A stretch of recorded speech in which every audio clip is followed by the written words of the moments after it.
Good afternoon, Lester. How are you today? I'm good, Peter. How are you? I'm absolutely brilliant, Lester. Thanks very much for taking the time to chat with me today. Welcome to the Business Spotlight. Could we start, Lester? Could you tell me a little about yourself, your background, and your business, please? Sure. Well, I'm an ordinary guy, um, uh, and fundamentally I started my own business when I was 11 years of age. Started a wee printing company, and the most powerful asset I had at that stage was total naivety. I actually thought I was some kind of serious businessman, and I was knocking the doors to get orders from people for personalized stationery.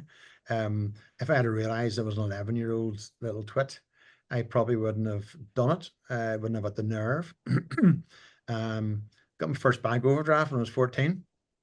It took me 7 banks, and I caught on that the school uniform and the rucksack wasn't helpful. Um, and they all kept offering me Tommy Tippo accounts and stuff like that and didn't take me seriously. But eventually, one bank, the managers out of sheer intrigue, saw me and I got up there and I was so uptight because I got so many rejections. He had to tell me to calm down. Um, but I walked out of that office at 14 years of age with a checkbook and a lodging book and a £400 overdraft. And that was amazing. That was the first person outside my family who took a risk and believed in me. And apparently he personally guaranteed it, I hear, himself. But he's not meant to lend money to juniors. So that was incredible. And that was the start of my wee journey. I then developed a whole concept around printing and then developed the art college, developed a design aspect of the business right through to eventually a company called the Manley Group, which is a combined range of what we call IMC, Integrated Marketing Communication Services, everything from print to PR and advertising and multimedia and events, all that sort of stuff. Very exciting. And then I sold that in 2002, specialized then in consultancy and digital media, and then moved into a branding consultancy. Um, and that was really where that journey has been on that side of the business. And I run Trailblazer, which is a business that specializes in large commercial towable charcoal barbecues for the outdoor catering industry. That was a total mistake. Should never happened. A whole story on its own. So come on, that's not a natural pivot from what you started doing at 14 and developed through and so on, and then sold. So tell me, how did Trailblazer start? I'm heavily involved in the church, and I helped out in a youth camp, which on the north coast. And the midweek part of the youth camp was a barbecue on the beach. So I went out down there to help. I'm not a barbecuer. I'm not a that sort of person at all. But I decided I would go out and help, go down and help in the midweek. And I could not believe my eyes. The tide was coming in. It was getting dark. Burgers were raw in the middle and burnt on the outside. People were getting burnt. Water was coming around the. It was a horror story. I just thought this is insane.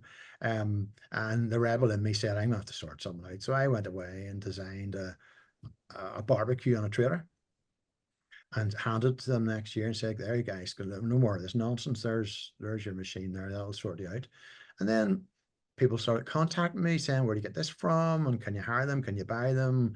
My goodness, this is amazing and all sorts of stuff. And that was fine. So I just lent it out to people for about a year. And then it was my holidays with my family. And I thought, my goodness, hold on a second. There's a massive gap here. And I Mhm. did research. There wasn't anything in the market like it. And so by the time my holidays were over, I had £15,000 worth of engineering machinery ordered. I kicked the vintage Mercedes out of my garage, turned my garage into a prototype workshop, and built the first prototype. And that was really the start of it. I had no intention of being a business. It moved from an idea to a hobby business. And now would be, between consultancy and Trailblazer would be my main focus. It's quite a And story. how long has Trailblazer been going for, Lester? 11, just over 11 years. Okay, and if you think now, so as we sit here today, tell me about your target market. Who do you like dealing with, and who can benefit most from working with Trailblazer? When I did the original market, I thought hire business, thought franchise, And it couldn't have been any more wrong. The concept is better than a franchise. Actually, to the point where in 2025 we're launching a publication called Better Than a Franchise. The hire business, not the hire business, the absolute. So people say, well, who's your core customer? It's the outdoor catering industry.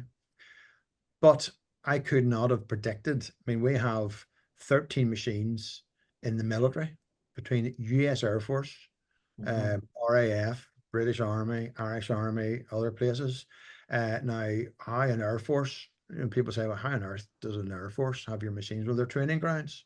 All these, and one person speaks to the other. We have 13 in military and defence, churches, sports organisations, rugby clubs, Manchester United Football Club, they all have Trailblazers. We've just shipped one to Nigeria, our top of the range, 4 meter long machine to a luxury hotel in Nigeria. It just went out last week. We've one in the top of the ski slopes in Bulgaria. There's one towed behind a snowmobile on sleighs in Lapland. So the thing amazing for us is that I could never have believed where these machines are and who uses them. It's just been widespread. But the most significant part of the product is that nearly everybody who buys one says, can't believe the return on my investment. So ROI on the thing is by far the biggest feature because it's such a theatrical piece of kit. So easy to use and creates such flavor that people are saying now that they've had to kill their advertising marketing budgets, but their business is just growing generically by the machines being out and about. And what would you say has been your biggest owner or biggest lesson rather as a business owner? Wow, good question. Penny had prepared for that one. Biggest lesson. What's my biggest lesson? I have to think about that. It probably there's not. There probably just isn't one. I mean, I've been in business all my life. So when I started at 11, I've never been an employee. I've always earned my own money. I've always run my own business. And I suppose the biggest lesson, when I had my advertising agency, I had 103, 104 people working for me. And we did work all over the world. It was a huge organization. And I thought setting up a wee small hobby business was going to be easy. But actually, was probably harder than an established business that was 25 years old. And I start to realize actually, when you start from scratch, you forget about all the things that happen naturally in the business you've been involved in that just happen naturally. We had to do everything from scratch. And that was really, really tough, really difficult.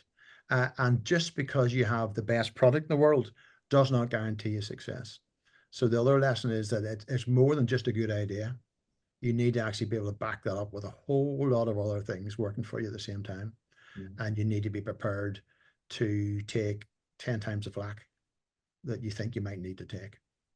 That's one of the lessons. How did you end up like selling to Nigeria and Lapland? How did the product get worldwide? Word of mouth.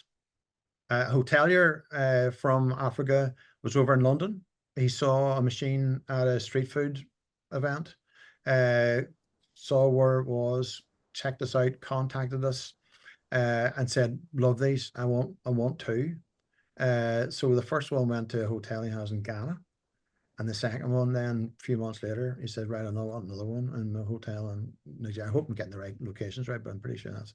But we have two machines in Ghana prior to that as well. So fundamentally word of mouth. That's the scary bit in a way, and it's exciting bit, because because our sample worldwide is so tiny, we've no critical mass, which means fundamentally we sell machines because people discover them somehow.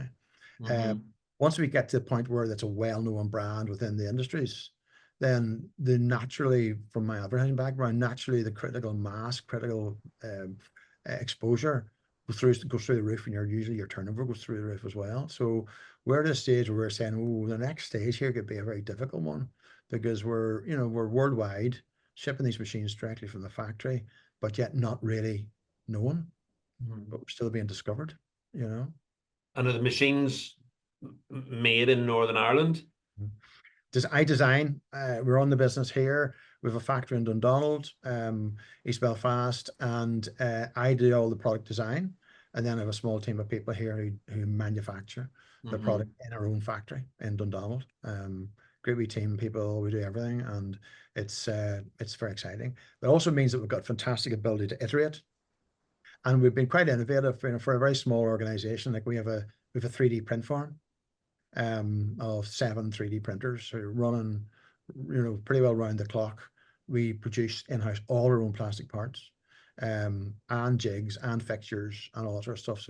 So we've tried to harness, you know, very modern technology to give us a really nice. It means that we can produce, you know, specialist plastic parts for anything we want, which gives us tremendous freedom in the design side. So that's designed and produced in-house right through. From it allows us to iterate fantastic as well. So if we design a new handle, a new hinge or whatever, we can modify it every day for the next 10 days to have 10 iterations within 10 days. So those are massive benefits. So we're doing a new product. We've just launched a new product in the hygiene sector, which has a number of plastic parts, including the specialist like nylon infused carbon fiber and stuff like that. Some very specialist plastics and materials.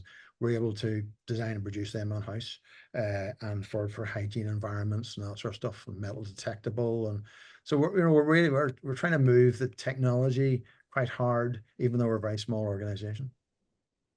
And what about yourself, Lester? What have you learned about yourself along your business journey? Too much, and most of it I couldn't share with you, you know.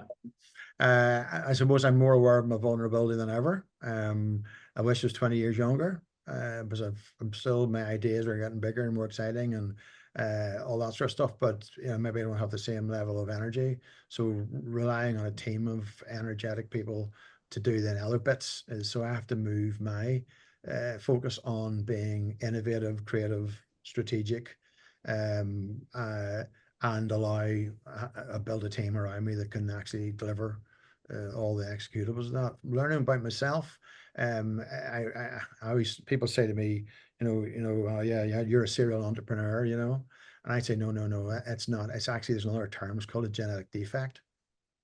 Um, you know, I just keep doing it again, stupidly, and then I wonder why. But I think there's something built into entrepreneurs that kind of can't say no to the next when they see another idea. They've got to run with it, you know, and it kills the odd one, and the odd one survives. But it's just part of the characteristics of that type of person. So I've learned my strengths and my weaknesses. I try to employ people for things I'm no good at, and I try to stay focused on the things I am good at, and I think that makes a wee bit more sense. What gets you out of bed in the morning and drives your passion for a business? Usually my wife's saying, Lester, it's 11 o'clock, for dear sakes, time to get out of bed. Only joking. No, what gets me out of bed? I think when things are tough, what gets you out of bed is just downright discipline. When things are going well, things you get you out of bed is enthusiasm to get on with the stuff you're excited about. And I think I always say to people, when you run out of excitement, then you've got to just apply self-discipline. So what the secret is, you know, it's the difference between an amateur and professional. Is an amateur does it when he feels like it, the professional does it all the time. I've had to teach myself to be self-motivated, that when you do not feel like it, or when the everything's against you, you've got to get up, you've got to put the mask on, you've got to get out of bed, you've got to pull yourself through, you've got to let on to everybody else that everything's wonderful, and you've got to motivate people, and you've got to fight through. And that's an important characteristic of running a business. Yeah, it's a great share for anyone listening. What about are there any books or podcasts that you'd recommend? No, good question. Podcast I don't really listen to, but some of the books that I would regard highly are old books. One's called The Blue Ocean Strategy, which is, I don't even know if it's on a print or not, but it's absolutely phenomenal. It just talks about the difference between a blue ocean and a red ocean, and I got a lot out of that. I enjoy reading biographies of entrepreneurs. And one particularly good one, which is not really business oriented, but very good from a behavioral point of view, which I would recommend anybody to read, is, excuse the terminology and language, but it's called the no asshole principle. And it basically talks about how to identify one, and then how to make sure that you don't realize that you're maybe one yourself, you know. So it's a good read, and it's sobering and humbling. But no, I enjoy books. I would say to people that everybody would benefit from reading more, Yeah. and learning from other people. Jordan Peterson, 12 Steps to Success, whatever, top stuff. You know, one of his steps is that successful people make their bed in the morning, and he explains why that's an important feature, you know. So I think it's probably more people. Podcasts, I sort of enjoy quite an eclectic mix of people. I'm very interested in global politics, for example. So I'd be listening to a lot of people who have got strong opinions in different directions on particularly American politics at the moment, which I find is utterly gripping, you know. It's going to get more fun, like more exciting next year as well, by the Yeah, look of no, things. I must say, I think, you know, not to be political, but you know, I suppose I was one of the ones that has taken a fair bit of flack for the one that I've been supporting, you know, who finally got in. And I think I have to be patient for my friends who want to discommunicate with me. I'm just hoping that in the next few years, maybe they'll see another point of view, you know, when America doesn't go up in smoke. Um, Yes, yeah, it'll be interesting. I think it'll be an exciting journey. I think that's guaranteed. Well, I think one of the things I've learned, and it's been good for me as a person, and it'd be good for anybody to listen, is you have to be careful about who you listen to and what you believe. Because the world has changed, and in my opinion, you cannot believe what you read or what you hear. You cannot believe what an ad tells you. You cannot believe what a news channel tells you. You need to know where they're coming from. You need to know what their ulterior motive is. Frequently is an ulterior motive before you can absorb and benefit from that knowledge transfer. So to me, you know, we are in a time, we're in a post-truth society. And I think we need to understand that more than we do frequently, which means who to believe and how to believe and how much to believe and how much to test is, to me, a lesson I've learned from that side of things. Yeah, so there's a lot of information out there. There's certainly no shortage of information in the world today. What about if you think of current business challenges? What's your biggest challenge that you're facing at the minute, Lester? Current biggest challenge for us is, I suppose, because it's still a young startup type business, it has to improve in every aspect. Um, and I'm a great believer in growth through volume, growth through profit. So the number one thing in any business is to make sure you've got a good order book behind you. And until you do, you'll put disproportionate amounts of energy and cost into developing that. But once you get that, then you grow your business, grow your production facility, whatever, on the basis of the demand, as opposed to the other way around. If you grow a massive big factory, hoping the business comes in, you burn a huge amount of cash before it comes in, which sometimes can take you out again. So our focus is really to try and the next phase of the business. We've got a fantastic product range; they're quite mature. The next stage for us is to really break into the next phase of market development, which is global exposure around predominantly Europe. We're targeting Spain in 2025 as a focal point.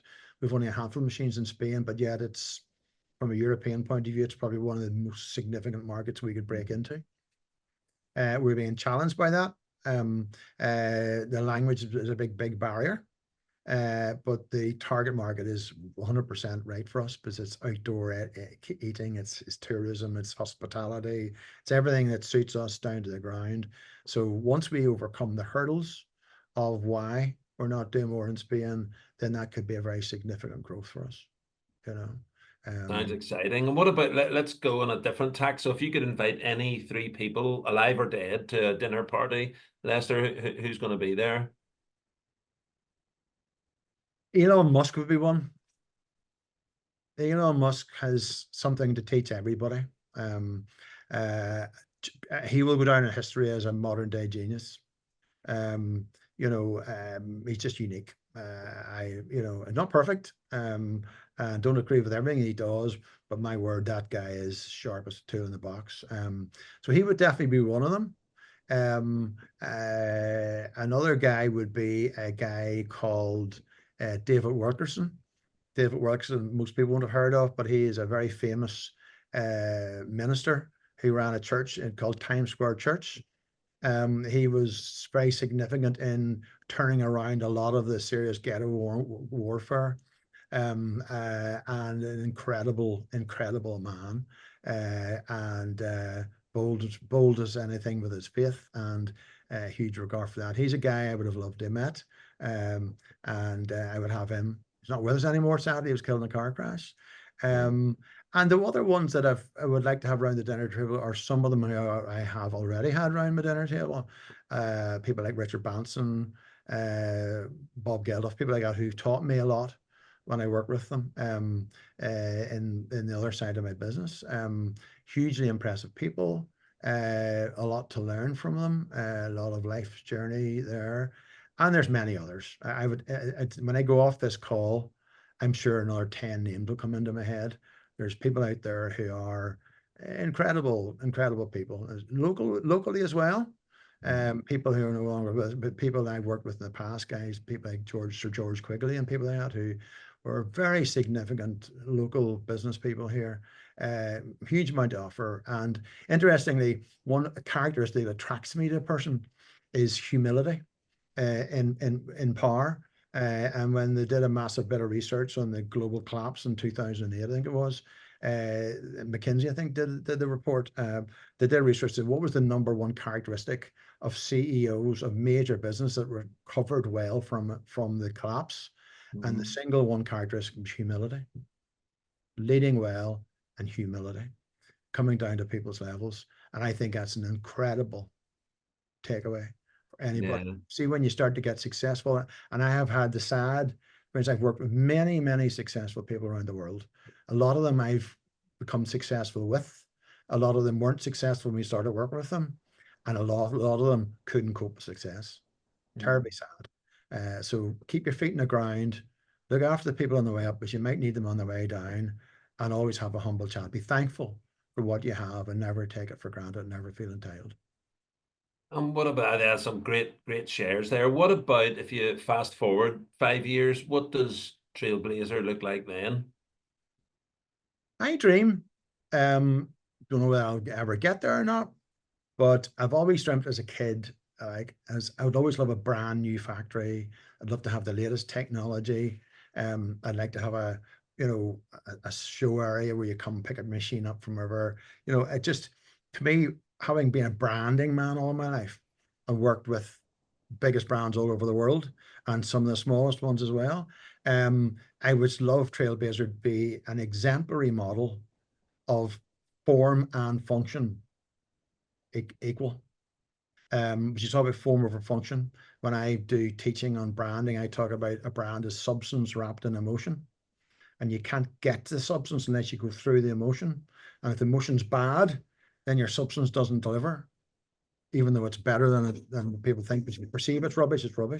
But if it's better than the substance, then you disappoint the customer. So what you've got to do is to have the ultimate product. You have a brand that has superb levels of emotion, which is emotional buy-in, emotional ownership, etc., with a superb functionality. It doesn't have to be the best functional, just needs to do the job you expect it to do, and then all the emotional values around it as the value. And that's what people spend money on. That's what they invest in. And that's fundamentally what Trailblazer has. Trailblazer has the highest performing catering equipment in portable grill, charcoal grilling, and is also the highest theatrical appeal. Because when you see those big machines with the gull wing doors open and the smoke going on, the tomahawk steaks and the burgers, whatever, it is extremely mouth-watering, highly formational, but the best, most profitable machines in the market. You're making me hungry here, Lester. I'm just going to strike up a big fat burger here. I'm going to finish it. And like Lester, if somebody likes what they've heard and would like to reach out or find out more about you or Trailblazer, what would be the best way for them to go about that? My email address is lester@trailblazerbbq.com. Our web address is trailblazerbbq.com. And I'd love to hear from anybody who's interested. I mean, one side of my business, the private consultancy side, the vision engineering side, I love going in to help businesses reinvent themselves. And on Trailblazer, if you're interested in what we do in Trailblazer, give us a shout. I'm more than happy to connect. Fantastic. Well, Lester Manley from Trailblazer Barbecue, thanks very much for taking the time to chat with me today. A really interesting journey you've been on, and it sounds like Trailblazer still very much got lots more to grow. So I wish you every success for the future, Lester. Thanks very much indeed. Appreciate it. Lovely to chat to you. Thanks for your time.